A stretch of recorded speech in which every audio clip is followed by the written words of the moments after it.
Joining us now on the Harbor One hotline, let's go into the belly of the beast in Las Vegas. I'm not bringing up how F1 is ruining Las Vegas right now with our guy, JT the Brick, mutual friends of mine and Foyer's, who's going to break down everything Raiders and tell us a little bit about the Sphere as well. JT, it's Gresham Fourier. Great to talk to you, my friend. How are you? Great to talk to you guys. And Vegas, not only the sports and entertainment capital of the world, but the home of the legendary Raiders, now the Las Vegas Raiders. How about that? Pretty crazy stuff. Is F1, though, really ruining Las Vegas right now, JT? It's ruining it for the complainers. We got a 10-year deal with F1. It will generate more money than the Super Bowl. And year one, they have to dig up the entire strip and repave it 3 times.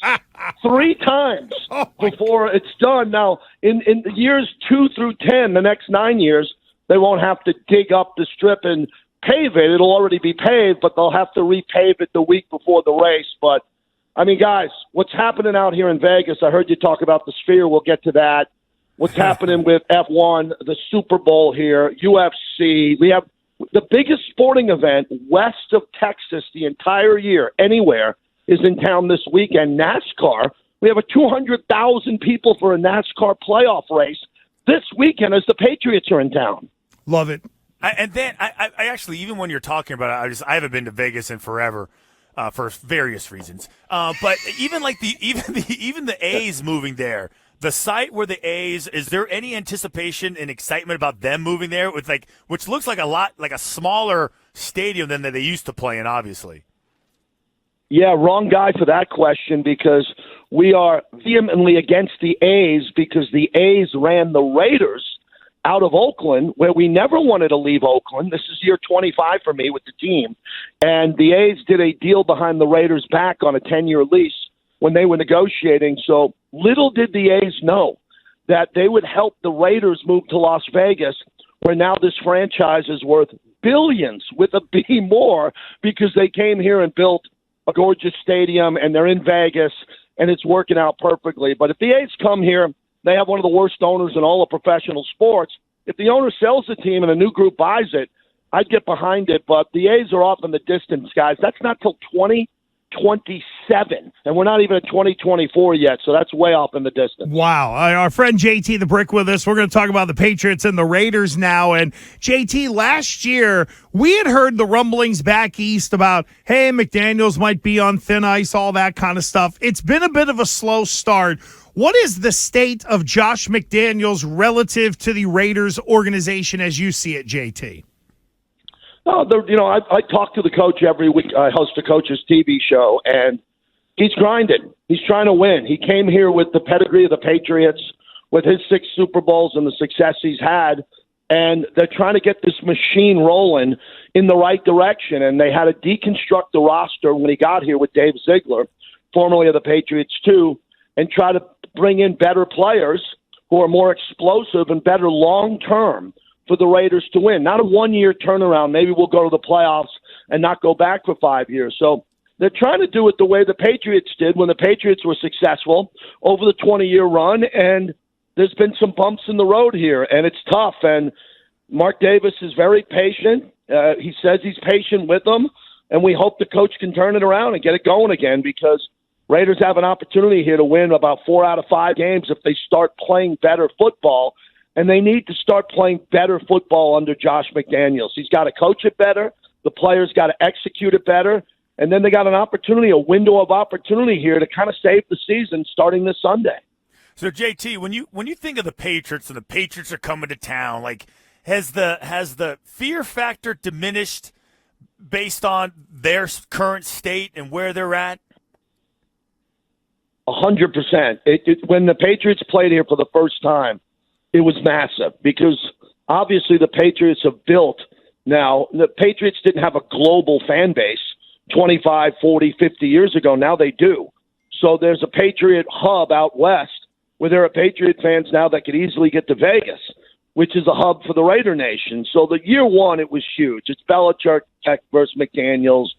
It's all of that. And it lived up to the hype. It was one of the wildest finishing games in the history of the NFL. All that on the Chandler Jones interception from Jacoby Myers, who's now a Raider. What a great player he is. We're starting to see, but all that's diminished now. It's about two teams that are struggling to win games and not playing very well, guys. We know what the Patriots are doing. The Raiders have won 2 games. They're the only team in the NFL that hasn't scored over 20 points. And when you look at their performances here, they are really struggling with Jimmy Garoppolo. And everybody here in Vegas is waiting for that pop, that one game where the Raiders are going to wake up with Devontae Adams, a guy like Josh Jacobs, Jacoby Myers, Hunter Renfrow, Michael Mayer, the new great tight end, and score 24, 28, 35 points and get going. It just hasn't happened yet. JT, I know that the Raider fan base extends bigger than Las Vegas, as you said, never really wanted to leave Oakland. You got a lot of people in a couple of states that are following this team. Where are the natives kind of with the quarterback switch? I know there was a lot of love for Derek Carr. Jimmy Garoppolo, for some people, he's great. For some people, he isn't. Where is Raider Nation in terms of Garoppolo and Carr having left? Well, I'll tell you this. That's a great question. First off, the women of Las Vegas love Jimmy G. I mean, the housewives in Las Vegas love Jimmy G. He can do no wrong. And, guys, what's interesting is Derek, when he was here, 9 years with the team, was very vocal, very upfront, big press conferences, big, bold statements. You can't find Jimmy Garoppolo. I'm dead serious. It's a great story no one's reporting on. Like, you got to go to his brothers on how you contact Jimmy G. I've been doing the radio for the Raiders my whole career. He doesn't come on the radio, which is fine. Doesn't do much TV, which is fine. And he just is under the grid, under the radar. So people are not categorizing him as a Derek Carr this or that or better or worse. They're just waiting for Jimmy G to play the way he's always played. I think his lifetime record now is 43-18 or 43-19, whatever it is. The guy wins a lot of games, and he's won 2 this year. The Raiders 3, he missed one of them when he got concussed. So if Jimmy G can win against the Patriots, his former team, beat the Bears the following week, we got the Giants and the Jets back-to-back after a trip to Detroit, and Detroit is tough. Everyone out here is talking about winning 4 of the next 5. 3 out of 5 won't do it. So if the Raiders can get on this mini roll and do something here, I think Jimmy G will be the face of Las Vegas. So we talked about, obviously Bill Belichick and the perception of the team, but JT, what about Mac Jones? I mean, here's a guy that is just really, he's getting dragged through the mud up here. I'm wondering, what that defense thinks about him and like his ability to actually, produce any sort of offense. Another great question, because out here, I personally have a lot of respect for Mac Jones. The work he did with Josh McDaniels was really good. And people, breaking up that chemistry between Josh McDaniels and Mac Jones has had an effect on him, no debate. And Bill O'Brien's been around a long time, too, and has been successful. But, guys, this is why I'm nervous about this game for the Raiders. I think Mac Jones is going to play his ass off. Here's why. If he doesn't, this could be it. I mean it. If he goes to the bench, and I'm not talking Bailey Zappi type stuff, this could be the game where the entire organization gets off Mac Jones and starts looking towards the greatest college draft, maybe in the last 10 years at the quarterback position, and completely pivot and go there as an organization. So I think Mac Jones was a winner, and a guy who's got a lot of pride is going to come to Vegas and play for his life, for his job. I don't think he's going to roll over. The Raiders are excited to play this game. They got Max Crosby. Robert Spillane had 2 interceptions at linebacker last week. Wait till you watch Crosby again, for all of your listeners. He's making a run at the Defensive Player of the Year, and he's off to a hell of a start. He is an animal, a beast coming off the edge.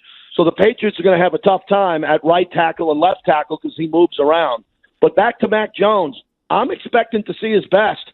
I'm expecting him to come in here and really play a good game and for the Raiders to have their hands full. And if the Raiders win because they're able to slow him down a bit, that's all we care about. But he's got a lot of pride, and I expect him to play well. All right, JT, last thing for you. I went to your Twitter, and saw that you were in the house in the Sphere for one of those U2 dates. What is that place like? I go out there maybe once a year, JT, to go to like a UFC event. And it's funny you brought up NASCAR because my wife turned me on to be a NASCAR fan. But to hear Dana White talk about, hey, we're going to run an event in that Sphere, I am all about it. Tell us about this place.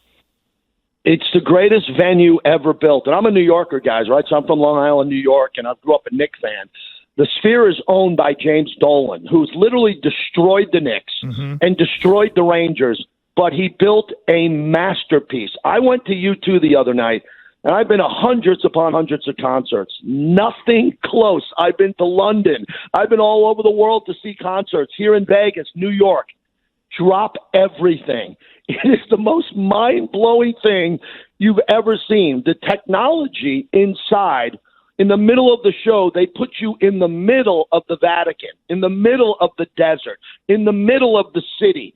Things are moving around you as your legs are stationary. I did it on the floor. I went GA on the floor, and people are sitting in seats that have wind that comes through the seats, and you look around and you're watching this giant movie, and it's going over your head, around your head, and then there's a concert going on, and U2 couldn't have been better. I mean, they're fit. They're ready to roll. This is where they'll have their residency forever. And they're going to have other events there, and Billy Joel, and the big residencies are going to be Harry Styles and Fish, the big band Fish and all that. But whenever you can get a chance to come out to Vegas, you got to see the Sphere because it's changed everything. Once you see a show there, you're going to have a tough time walking into TD Garden. You're going to have a tough time walking into an arena and watching a concert after this thing blows your head off. Amazing stuff. JT, thanks real quickly. Oh, good. Real quickly, though. Yep. JT, do you get like motion sickness? Like in that, was there any? I'm not even kidding. Like it seems like I would get sick with all the craziness going on. Yeah, I was on the floor about 15 feet from Bono, and I looked to my right, and everyone's on the floor. The floor doesn't go up and down. And the way they had the videos to my right, the people on my right were 6 feet higher up than me and moving. And I'm looking around at my wife going, hey, man, we like to have fun and partake and have a couple cocktails.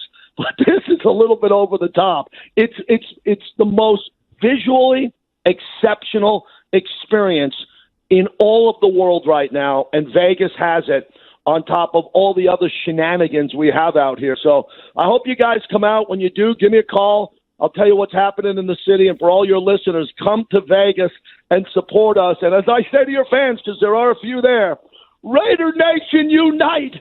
We must beat the Patriots like Al Davis would and march on to 3-3. 3-3 is our goal. Oh, my God. JT, thanks, brother. We appreciate you. We'll talk to you soon, friend. Appreciate you guys. Thank you. There you go. All right, there thanks, goes JT the Brick with us on the Harbor One Hotline.